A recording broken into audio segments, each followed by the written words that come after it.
101.5 Radio City at KKK Kabalikat sa Kamping sa Bayan Facebook group. Ang tanong ko po ay dalawa. Ang una po ay para po kay PD Jared Cadelsa. Magandang umaga po. Pangalawa po ay kay Colonel Anakleta Kultura, ma'am. Magandang umaga po.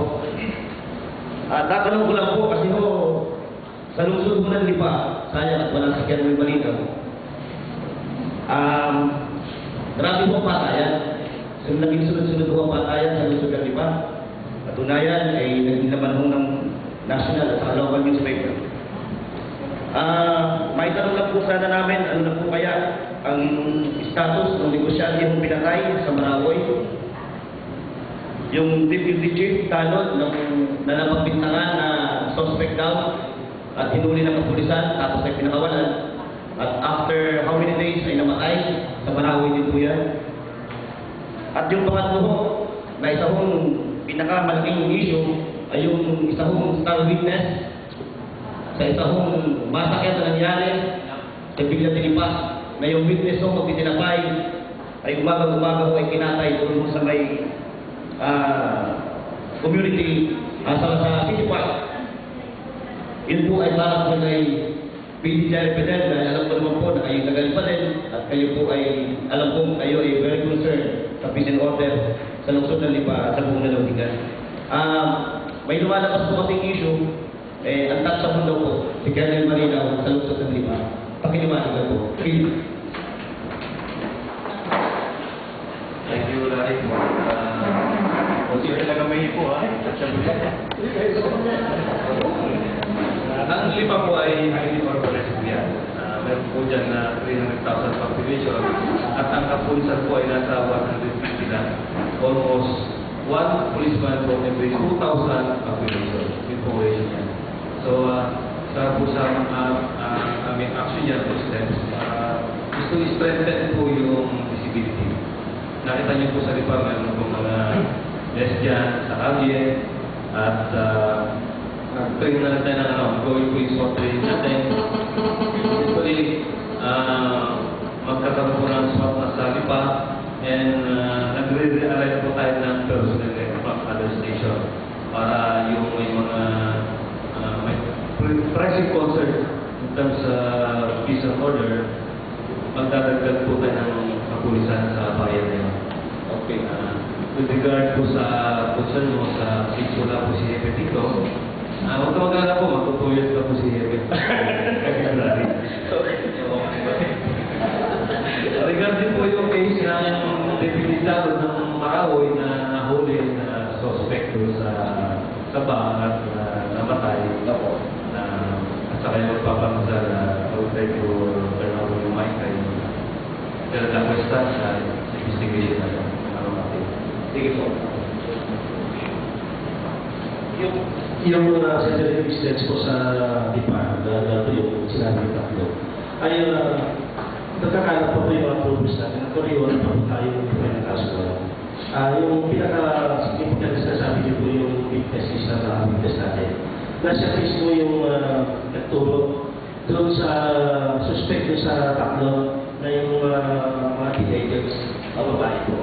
Ang masakit talaga po yun ay sa amin ay gawa ng yun na po yung ating principal na witness doon. Kung malaki po dapat doon sa ating mga progress doon ay siya po yung nakapagturo at alam niya po kung paano nangyari. Dalawa po yun na witness yun. So isa na po yung namatay. Then ang nakikita natin dito, ito naman ay imbestigahan pa ng Lipa Stations yung ama. Kasi po may mga esteemed awards yung sinapunta sa hearing ng mga kita ka po rin sa ating preliminary investigation sa PI. So, hindi pa po naging solid yun. Pero yun po ang isa sa mga lead na pwede pong tinatakot po ngayon ng mga investigador sa Lipa. At sana po kung magkakaroon po ng mas kuha tayo ng ebidensya, para-resolve na rin po yung kaso yan. Para sa gano'n naman, hindi po matakot o yung ating mga witness sa mga ganyan po na mga malaki po na kaso na hinahanap ng police. Maraming salamat po. Follow up lang po doon sa sa issue yan. Hindi, ano po yung may bibigay po nating protection? Sabi nga po natin, nagaya po nun, isa hong star witness para po doon sa isang napakalaking at controversial na krimen. Ano pa pwede natin ibigay na proteksyon sa mga kagaya po nila? Kasi kagaya mo nun, gala-gala, wala man lamang yung seguridad, kaya ako napatay.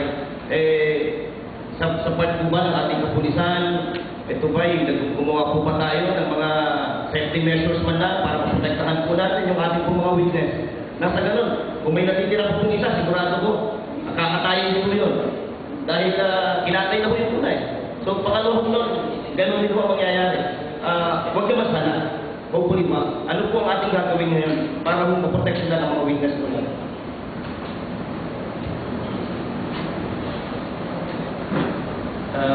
Nasabi ko rin na po, generally, hindi natin pwedeng lahat bigyan ng personal protection ng 2.5 billion na population sa Batangas.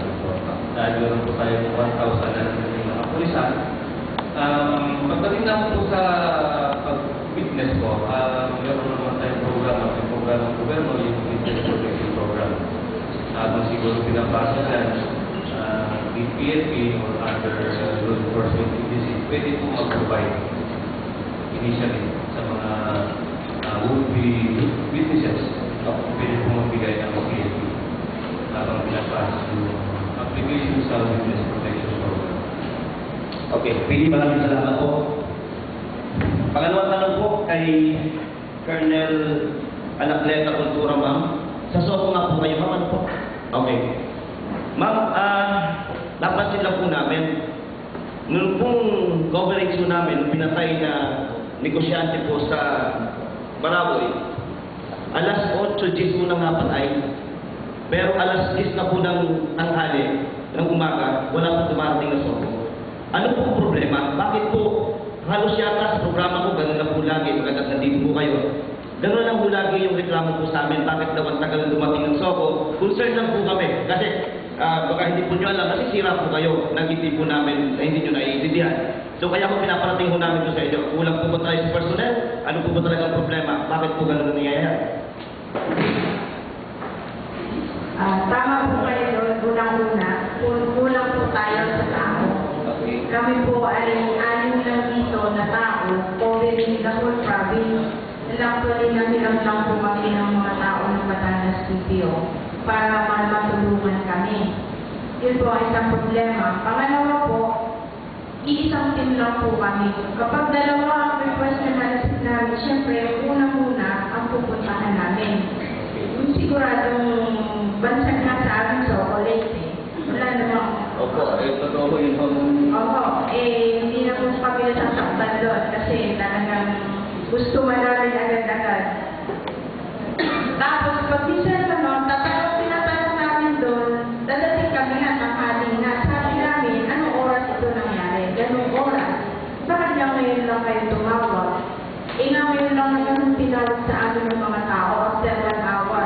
Lalo na mo yung mga fountain bodies. Huwag na-discover nila ng alas 7 pa nila sasabihin sa estasyon, tapos saka pa sa amin tatawag. Opo.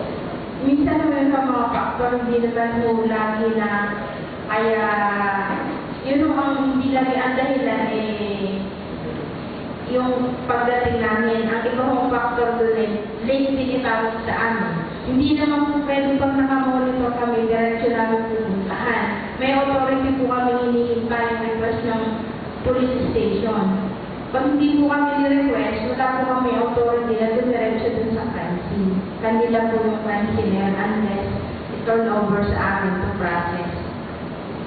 Okay, maraming salamat. And yun naman po mga area kagaya dito sa First District, Nasugbo, Lian, at saka Laurel. Yan po ay nagkaroon na kami ng internal arrangement ng satellite office namin sa Tagaytay para mas mabilis sila natatakbo doon. Para mas malapit sa kanila po. May Tagaytay satellite office po kami doon.